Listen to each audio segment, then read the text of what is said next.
بسم الله الرحمن الرحيم. فيديو يا جماعه اللي كلامكم فيه النهارده هو عن حاجه مهمه جدا، ويمكن اتكلمنا فيها يا جماعه في اغلب من فيديوهاتنا، وقلنا يا جماعه يا ريت ان احنا ما نروحش لبتاع زيت بالذات في تغيير الزيت في بلسر 180، لان احنا عارفين لان مكان الطبه بيكون يا جماعه رقيق جدا، زائد لان هو ما بيفكش الكساحه الجزئيه اللي هي دي، فبالتالي لما بيجي يربط الطبه بيربط يا جماعه اول سن بيكون غلط، فبالتالي بيربط لما بيربط اول سن غلط بيطير معايا مكان الطبه بالشكل اللي احنا شايفينه ده. طبعا ده لسه مغير زيت لبايك موديل 22، كسر مكان الطبه بالشكل اللي احنا شايفينه كلنا ده مع بعض في الفيديو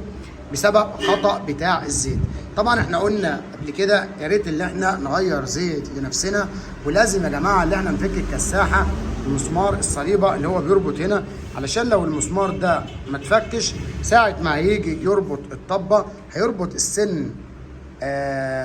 اول سنه هيربطها غلط، فبالتالي هيطير معايا جزئيه طبه الزيت نفس ما احنا شايفين ده. طبعا يعني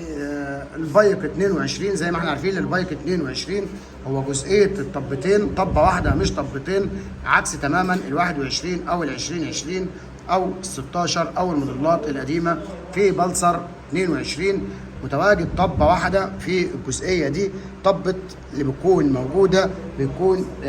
بتاعه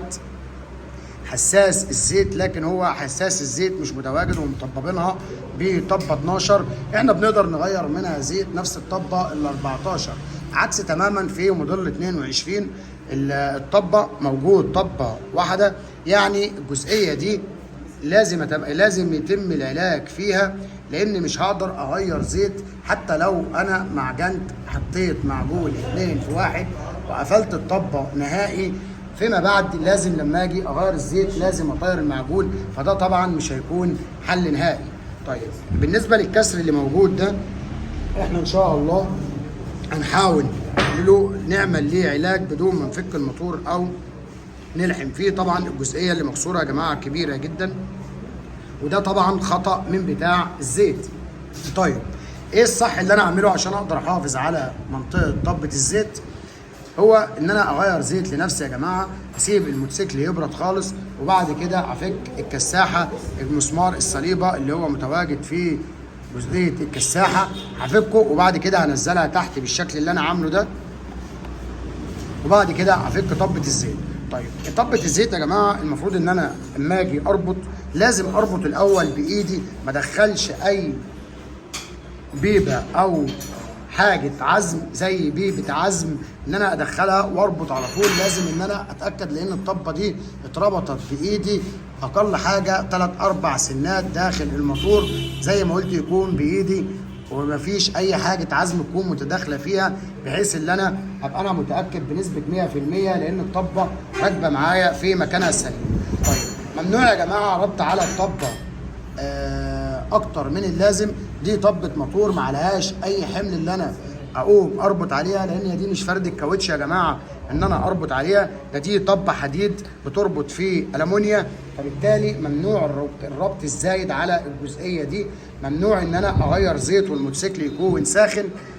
طبعا ده كله زي ما قلت ده كله هو اللي بيضر معايا الطبه، ممنوع ان انا اروح لبتاع زيت، اخلي معايا مفك صليبه واخلي معايا بيبه 14 هقدر اغير زيت لنفسي بدون ما اروح لبتاع الزيت. انت جنبك واحد حبيبك وبتاع زيت مفيش اي مشكله، ممكن اخد منه الجيركن الفاضي وبعد كده اروح البيت اغيره لنفسي. ده كله يا جماعه احنا بنعمل فيديوهات دي لسلامه مكان طبه الزيت اللي انت تقدر تحافظ عليها، لان ده مشكله كبيره جدا وممكن تؤدي معايا لحل الموتور لا قدر الله بسبب كسر زي ده. احنا باذن الله هنحل الموضوع، وبعد ما نحله هنصور ليكم فيديو تاني باذن الله ونقول لكم الحل كان ايه وعملناه ازاي، وباذن الله خير. وبكده يا جماعه ده كان فيديو النهارده ليكم، ولو عجبكم الفيديو ما تنسوش الاشتراك واللايك وتفعيل الجرس.